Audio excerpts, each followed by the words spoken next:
Last month, students at the University of Cape Town took a stand against the removal of Cecil John Rhodes' statue, causing an uprising across the country for many other statues that resembled colonialism to also be taken down. There was an outcry on social media from all walks of life expressing their views and choosing a side to support, but one student took a different approach and instead wrote letters to races of South Africa.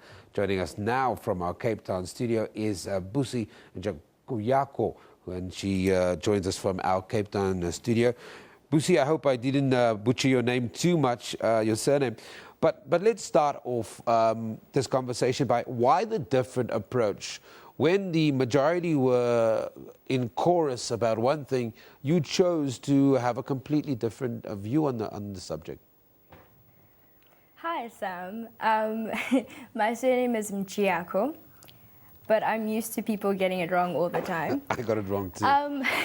But it's absolutely fine. No, I didn't think that I took a different approach, well, I didn't see it as it being a different approach. I just thought that I took an approach that had to be taken, the right approach. I mean, you can't tell a story by telling it from one side or another because it's not complete.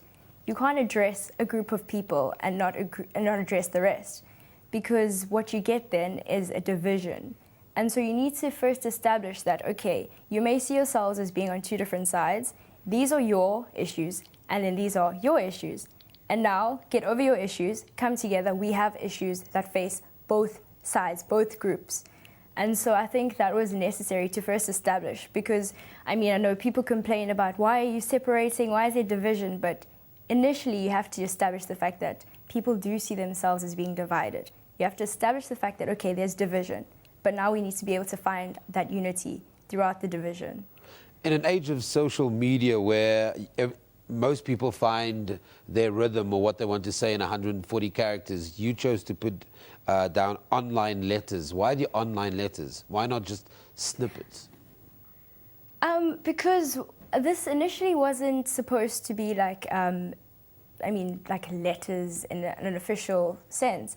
It was basically a status that I wrote on Facebook, but it was part 2 of a status. Part 1 has also now been shared, but so part 1 was basically establishing the fact that despite our past, we actually need to be able to move forward. And then going into it deeper was part 2, and that's when the division came about. And then I was like, okay, dear white people, so and so and so.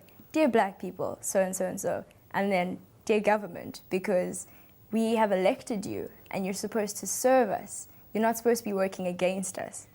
And so that's where that came about. And so people took it as like 3 different letters or whatever, but it was just one status. And so yeah, I mean, I think the approach that I took was the fact that I had a lot to say. And the fact that I did say some of those things on Twitter and then immediately they were received very badly, and then I had to post the entire thing and say, context is very important.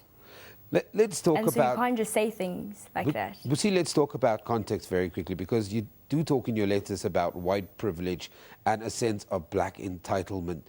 Talk to me more about that, because when we started this conversation, we talked about that people are different and they come from different spheres of life with different influences that maybe define how they think. Talk to me about why that was so important to highlight. Because usually, I think one of the biggest problems we do have in this country is the lack of empathy.